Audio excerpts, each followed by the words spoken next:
September 2006, Kandahar Province, Afghanistan.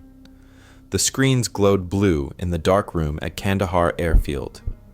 Canadian Brigadier-General David Fraser stood with his arms crossed, watching the live drone footage. On the monitors, tiny figures moved through fields of grapes and mud walls. These were Canadian soldiers. They were walking straight into hell. The radio crackled with voices, gunfire, explosions, men screaming coordinates. Fraser watched as the Canadians pushed forward into a wall of Taliban bullets. He watched them take hits and keep moving. He watched them fall and saw others drag them to cover while still shooting. He had seen many battles in his career. He had never seen anything quite like this. In the days that followed, Fraser would tell his American colleagues something they did not expect to hear. He said he had never seen soldiers fight like this. Not anywhere, not ever. This is the story of what American generals witnessed when 2,000 Canadian soldiers did something the world had forgotten Canadians could do. They waged brutal close-quarters combat against an enemy that wanted to destroy them. They took terrible losses. They buried their friends, and they refused to break. By September 2006, Afghanistan was falling apart. The Taliban had been beaten in 2001. Everyone said so. The news showed their leaders running to Pakistan. The war was over, except it was not over at all. The Taliban had spent 5 years hiding and rebuilding. Now they were coming back. Not as small groups planting bombs. They were coming back as an army.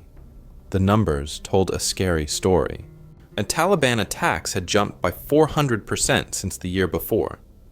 In Kandahar province alone, there had been 1,200 attacks in just 8 months. 191 NATO soldiers would die that year. It was the worst year since the war began. 25 kilometers west of Kandahar city sat a district called Panjwaii.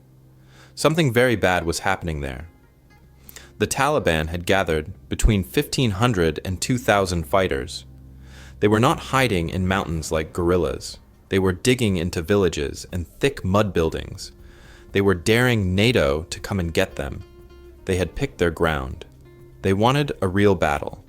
They believed they could win. Canada had sent soldiers to Kandahar earlier that year. They took over from American forces. When most Canadians back home thought this would be a peacekeeping mission. Canada had not fought a major ground battle since Korea. The Canadian military had spent decades keeping peace. They wore blue helmets. They watched ceasefires. They helped refugees. Now, 2,300 Canadian soldiers were responsible for the most dangerous province in Afghanistan. The enemy in front of them had more fighters in that one district than Canada had soldiers in the entire province. The Taliban commanders studied their maps and smiled. They knew Canadians were not Americans. They knew Canadians were peacekeepers. Soft, careful, weak. The Taliban believed that when the Canadians saw their friends dying, they would run away. They would quit and go home. The Taliban were about to learn how wrong they were. Over the next 17 days, American generals would watch something unfold that changed how they saw their northern allies forever. They would see Canadian soldiers fight and die in ways that shocked even combat veterans. They would hear stories of bravery that seemed impossible. But what exactly did those American commanders witness that so completely changed their minds? And what price did those young Canadian soldiers pay to earn that respect? To understand what made Operation Medusa so remarkable, you must first understand what the Canadian military had become, and what it had forgotten. In World War II, Canadian soldiers earned a fearsome reputation. German troops called them storm troopers. They were tough. They were relentless. They won battles that seemed impossible. At Vimy Ridge in the First War and Juno Beach in the Second, and Canadians proved they could fight as well as anyone on Earth. Then everything changed. In 1956, Canada helped create the idea of United Nations peacekeeping. It was a noble mission. Canadian soldiers would stand between warring sides. They would watch ceasefires. They would protect civilians. For the next 50 years, this became who Canada was: peacekeepers, not warriors. By 2006, the Canadian military was a shadow of what it had been. They had not fought a major battle since Korea in 1953. Many at the Pentagon saw Canada as a reliable friend but a soft ally. Good for handing out food, not so good for fighting. In 2005, Canada made a choice that would change everything. Instead of staying safe in Kabul, they volunteered to take over Kandahar province. It was the Taliban heartland. General Rick Hillier pushed for this mission. He was the head of Canada's military, a blunt man from Newfoundland who spoke his mind. He told his soldiers plainly that they were not going to help old ladies cross the street. They were going to war. The soldiers who deployed included the Princess Patricia's Canadian Light Infantry from Edmonton, the Royal Canadian Regiment from Panjwaii, the Lord Strathcona's Horse, Canada's famous armored regiment, gunners from the Royal Canadian Horse Artillery. Lieutenant-Colonel Omer Lavoie commanded the battle group on the ground. He was smart and calm under pressure. Major Matthew Sprague led Charles' company of the Royal Canadian Regiment. His men would see the worst of the fighting. Captain John Hamilton was a young officer who would become one of the battle's lasting symbols. He was 26 years old and newly married. While the Canadians prepared, the Taliban were planning something no one expected. Under commanders like Mullah Dadullah, a brutal one-legged fighter some called the Taliban's Patton, they decided to stand and fight a real battle. Their plan was simple but deadly. Mass nearly 2,000 fighters in the Panjwaii district. Fortify the villages. Turn the grape-drying huts into bunkers. The Taliban created overlapping fields of fire. They pre-registered their mortars on every approach. They studied NATO tactics and placed their positions near civilian homes, knowing the Canadians would hesitate to bomb families. Before Medusa, life for Canadian soldiers in Kandahar had been tense but manageable. Patrols, small firefights, roadside bombs. They dealt with heat that reached 50 degrees Celsius, dust that jammed their rifles, scorpions hiding in their boots. They had lost soldiers. 4 died in a single day in August during fighting near Panjwaii, but nothing prepared them for what was coming. In late August, intelligence reports painted a terrifying picture. The Taliban were not running away. They were digging deeper, reinforcing, getting ready for a major stand. General Fraser made the call. NATO would not wait. They would attack first. The Canadian soldiers checked their weapons and wrote letters home. Some of them would never write another. The plan for Operation Medusa looked simple on paper. Canadian and Allied forces would attack from several directions. They would clear the Taliban strongholds in Panjwaii district. They would restore government control. Maps made it look easy. Clean arrows pointing at targets. Neat boxes showing objectives. The reality was a nightmare. Panjwaii was a green zone, a belt of farms along the Arghandab River, fed by ancient irrigation channels. Unlike the brown deserts around it, this place was alive with growing things. But those growing things would kill. Grapevines grew on raised mud rows standing 4 to 6 feet high. These rows created walls that blocked everything. Soldiers could not see through them. Vehicles could not drive over them. Every few meters was another wall, another blind corner, another place for the enemy to hide. Between the grape rows grew marijuana plants. Some stood 8 to 10 feet tall. A man could hide inside them and never be seen. Perfect for ambushes. Each village was a maze of mud-walled compounds with walls 2 feet thick, and everywhere stood the grape-drying huts. Afghans used these buildings to dry grapes into raisins, but their walls were 4 feet of solid mud brick. Artillery shells sometimes bounced off them. They were better than bunkers. The Taliban defending this ground were not farmers with old rifles. They included foreign fighters from Pakistan, Chechnya, and Arab countries, men who had fought before and knew how to kill. Their commanders had battled the Soviets in the 1980s. They had heavy weapons, mortars that could drop shells with deadly accuracy, rocket-propelled grenades that could destroy vehicles, machine guns that could cut men in half. They had prepared positions connected by tunnels. They knew exactly where their mortars would land before firing a single shot. They had studied how NATO fought. They knew Canadians would call in airstrikes. So they built their fighting positions next to homes where families lived. They gambled that the Canadians would not bomb civilians. They gambled right. Operation Medusa began on September 2, 2006. The crisis arrived within 24 hours. On September 3rd, Charles' company of the Royal Canadian Regiment moved toward their objective. They called it Objective Rugby, a cluster of Taliban compounds and grape huts. As they approached, they walked straight into a trap. The Taliban opened fire from everywhere at once: machine guns, rockets, mortars. The Canadians were caught in a crossfire with bullets coming from multiple directions. Their vehicles got stuck in the soft earth between grape rows. Radios filled with confused voices.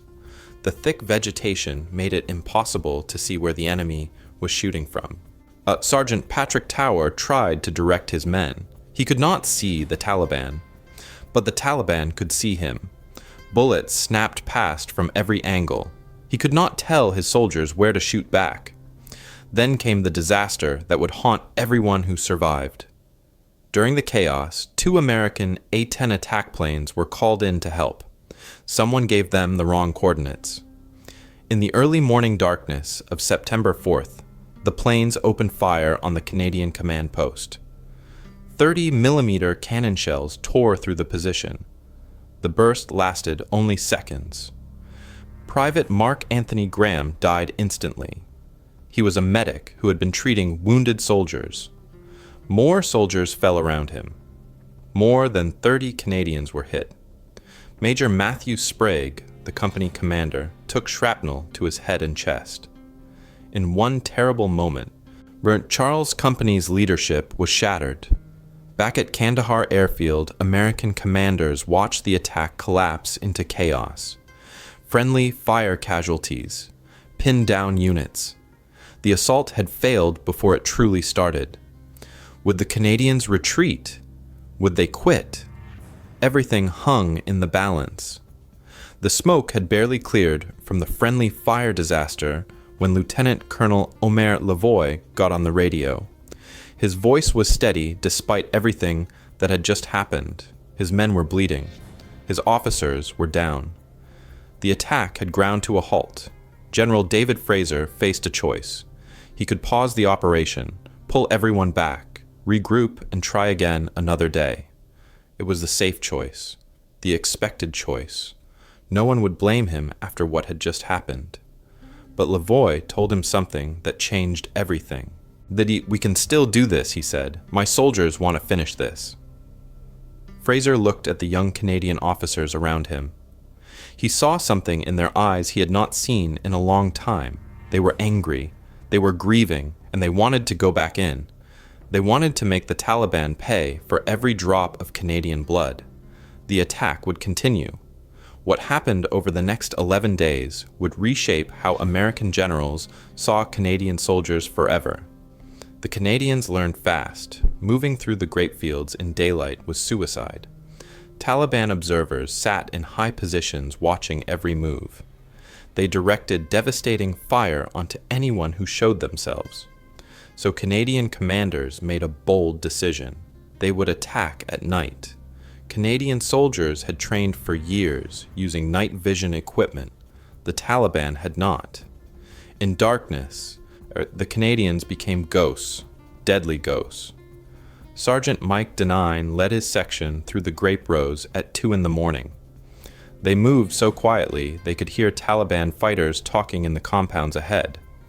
They crept within grenade range before anyone knew they were there. Then the killing started. It was close fighting, the closest kind, bayonets and rifle butts, hand-to-hand combat in the dark, things that soldiers hope they never have to do. Denine later said he saw things he never thought he would see. The Canadians invented new ways to fight. Instead of using doors, which the Taliban often rigged with bombs, they blasted holes through compound walls. They called it mouse-holing. Canadian snipers took positions on high ground and killed Taliban fighters at distances over 1,500 meters. The enemy learned to fear open ground. The LAV-3 armored vehicles became crucial weapons. Their 25mm cannons could punch through the thick grape hut walls when nothing else worked. But when vehicles could not advance, soldiers went forward on foot, into the fields, into the kill zones. The grape-drying huts became the defining horror of the battle. Each one was a tiny fortress. The Taliban had cut firing holes in the walls. They had reinforced positions with sandbags. They had dug tunnels connecting buildings so fighters could escape or reinforce. Corporal Ryan Farnsworth described clearing one of these huts. His team put an 84mm rocket through the wall. They waited. Silence. They went inside. The dust was so thick they could barely breathe. 3 Taliban lay dead inside. But there was another doorway. More enemy behind it. They went room to room for an hour. 15 Taliban fighters died in that one building. 15 men who had to be killed one by one. Canadian gunners fired more than 4,000 artillery rounds during Medusa.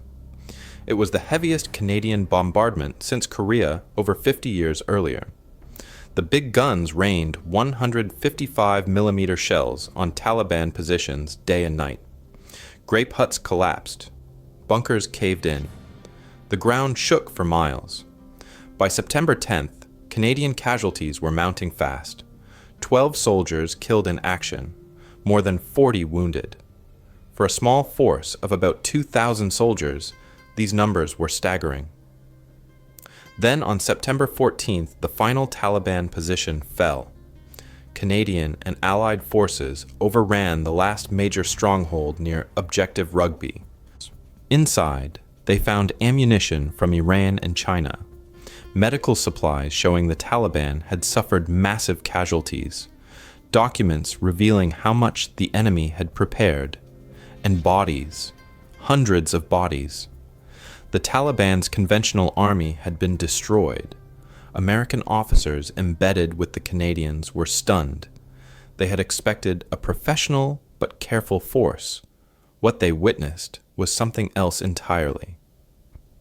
Lieutenant-Colonel Jim Grooney, an American watching from inside a Canadian unit, said these guys never stopped.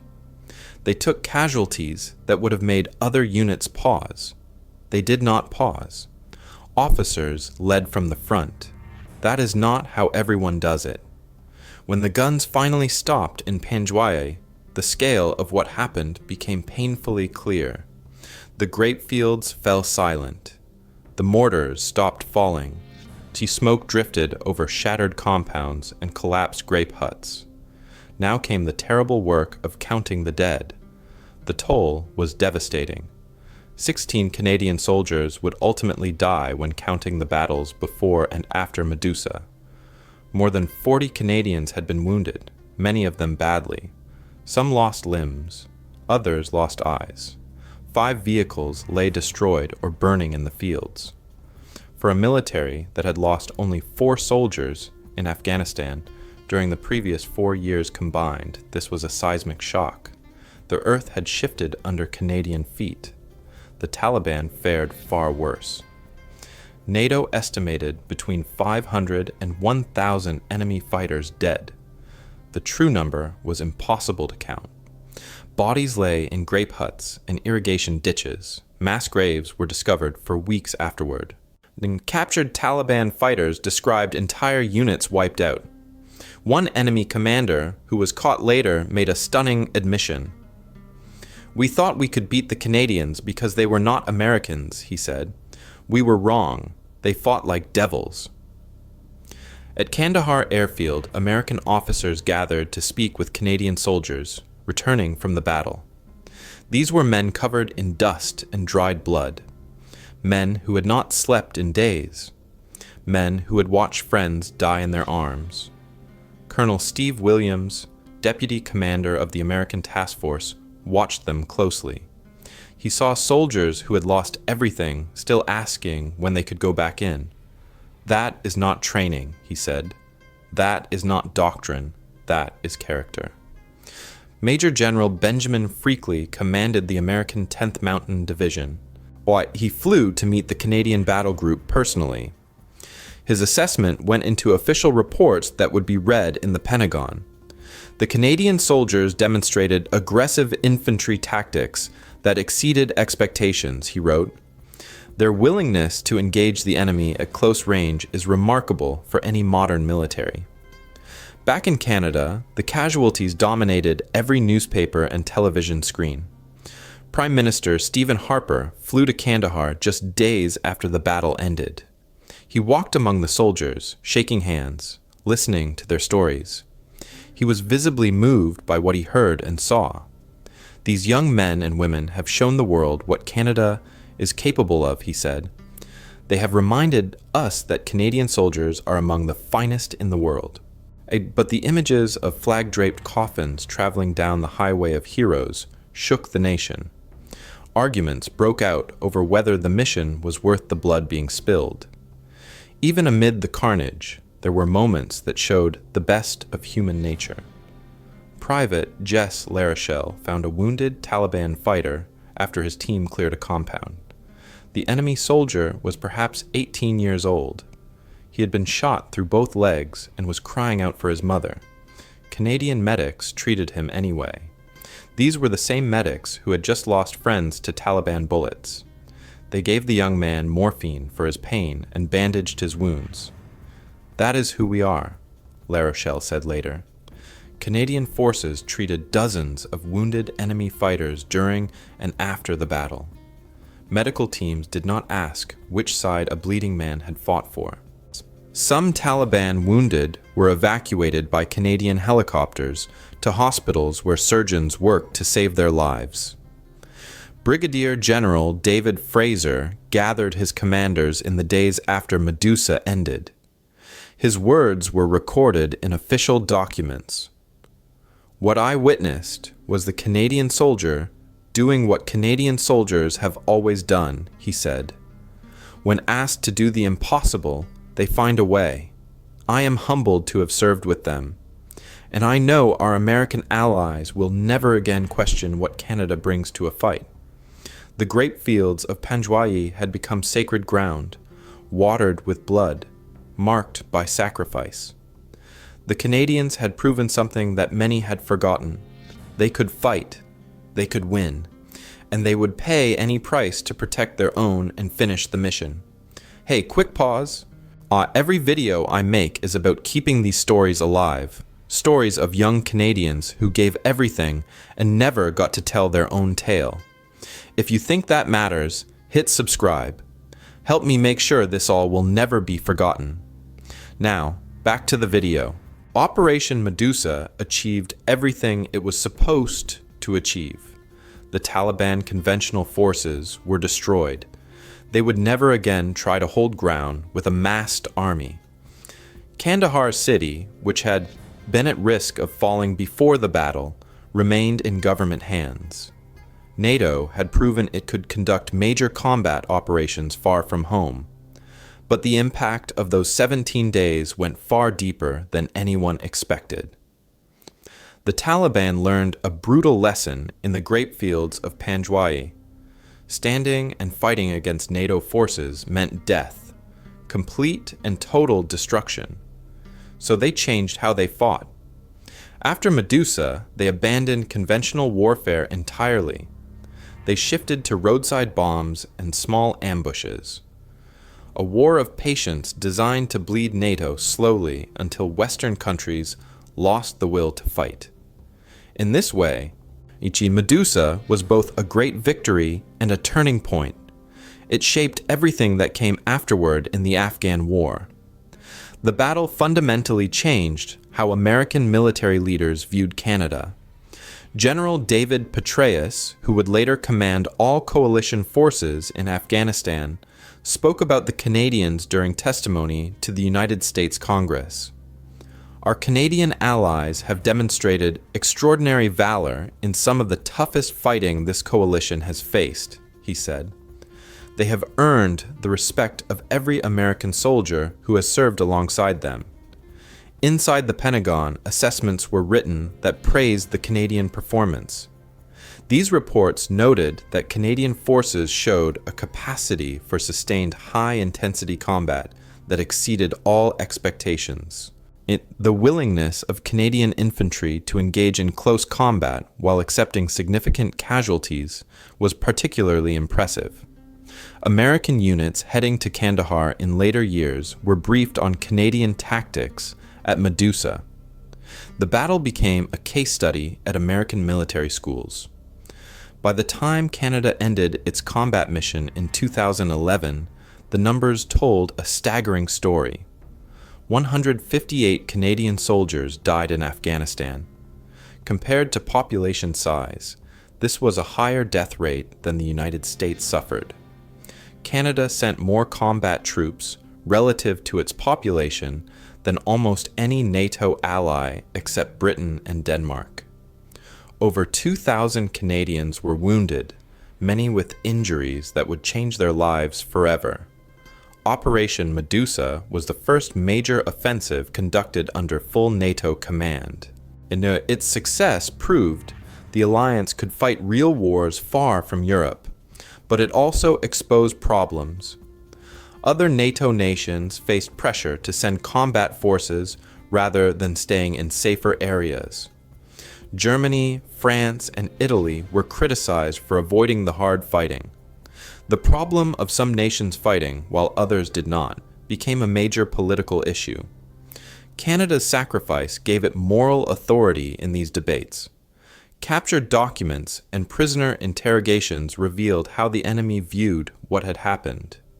The Canadians do not fight like peacekeepers, one Taliban report stated. They are very aggressive. They do not stop when they take casualties. Their artillery is very accurate. Their snipers are very dangerous. One Taliban commander reportedly ordered his men to avoid Canadian sectors whenever possible. "You fight the Italians or the Germans," he told them. "The Canadians will follow you and kill you." The soft peacekeepers had become something else entirely. The men in the grape fields had rewritten how the world saw Canadian soldiers. American generals, who had once wondered what Canada could contribute, now had their answer. It was written in Taliban blood across the Panjwaii district. Behind the statistics and strategy were real people, young men who left homes in small Canadian towns and never came back. Survivors who returned changed forever, families who still wait for fathers and sons who exist now only in photographs. Captain John Hamilton was 26 years old when he died on September 3, 2006. He was leading his men in the assault on objective Rugby when enemy fire cut him down.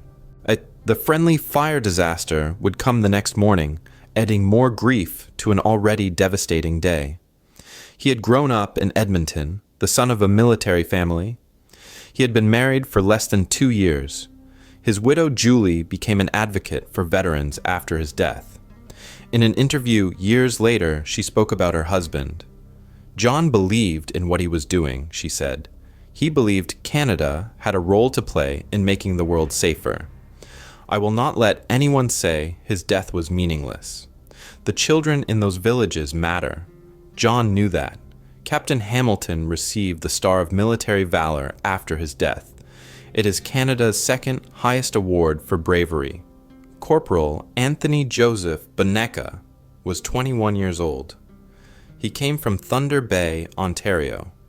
He was killed on July 9, 2006, in the operations leading up to Medusa. He was the first Canadian soldier to die in the build-up to the Great Battle.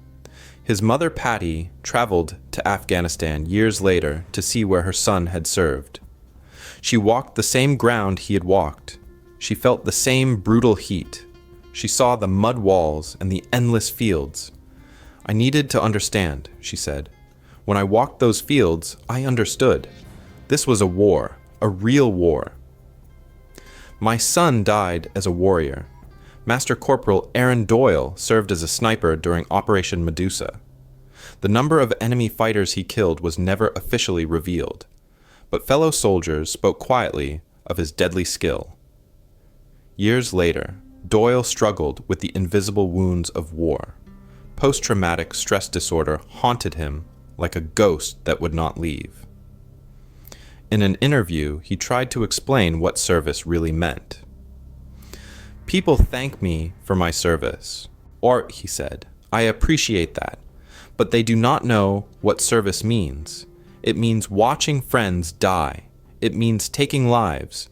It means coming home and not being able to explain any of it to the people you love." Doyle became an advocate for mental health services for veterans.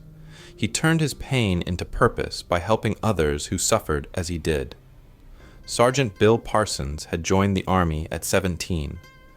During Medusa, he was 40 years old, ancient by infantry standards. He was everywhere during the battle, leading patrols, calming frightened young soldiers, organizing supply runs under fire. He kept telling the young soldiers that Canadians had done this before. Korea, World War II, Vimy Ridge. "This is what Canadian soldiers do," he said. "We go into impossible situations and we find a way." Parsons survived Medusa and retired in 2010. He returned to his hometown in New Brunswick, where he coaches youth hockey. He rarely speaks of the war. Private Kevin Dallaire was barely 19 during the battle. He had joined the Army straight out of high school in a small Saskatchewan town. "I was terrified," he admitted years later. "Absolutely terrified. But you cannot show it. Your buddies are counting on you, so you move. You do your job. You cry later, alone."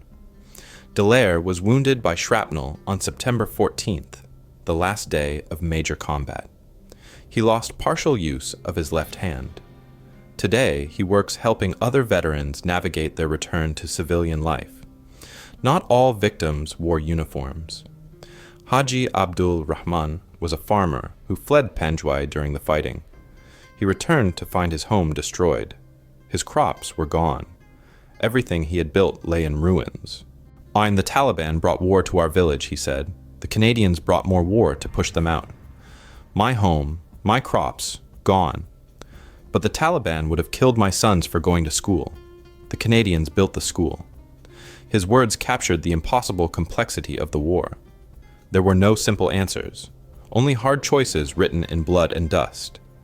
The fallen of Operation Medusa are remembered in stone and bronze across Canada. At the National War Memorial in Ottawa, their names are carved for eternity.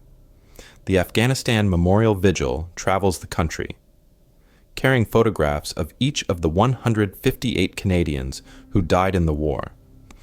The Afghanistan Memorial Hall stands at National Defense Headquarters, a quiet place where soldiers and families can remember.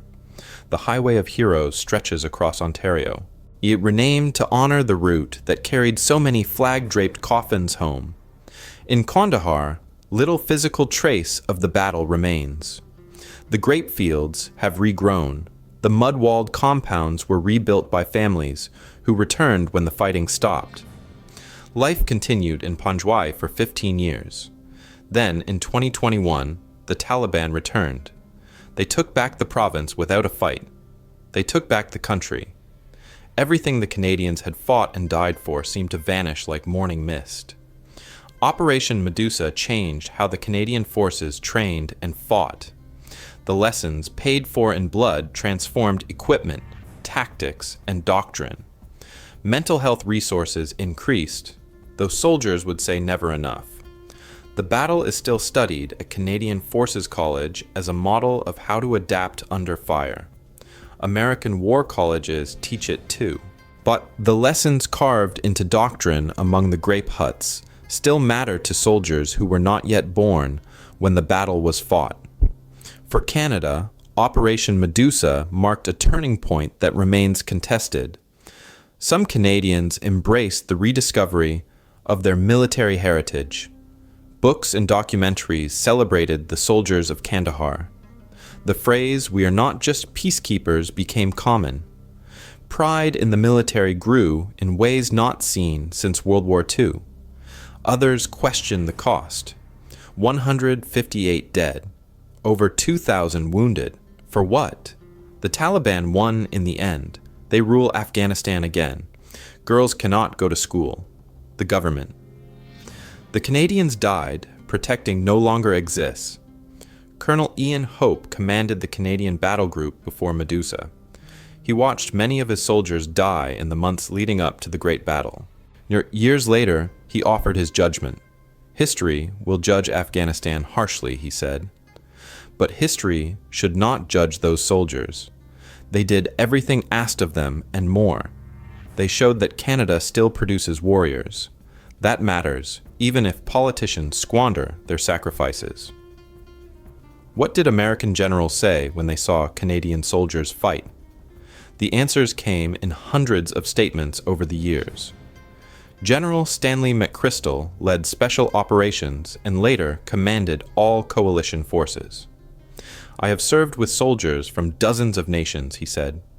"The Canadians in Kandahar were among the finest I have ever seen. They fought and died with a valor that honored their history." General David Petraeus specifically thanked Canadian forces for their extraordinary contributions to the security of Kandahar province. Perhaps the most fitting words came from an anonymous Canadian soldier who survived Medusa. "People ask if it was worth it," he said. "I do not know how to answer that. My friends died there. I killed people there. I changed there. But I will tell you this. When those American generals watched us fight, they saw something real. They saw that Canadians, when we need to, can be as hard and as brave as anyone who ever wore a uniform. That was not a surprise to us. It was a reminder to everyone else." A sun-bleached Canadian flag still flew over the forward base on September 15th, 2006. Around it stood exhausted soldiers with haunted eyes. In the distance, the grape fields stretched toward the mountains, silent at last. Above them, American helicopters circled. Their crews looked down at the soldiers who had earned a new kind of respect. The cost was written on every face below.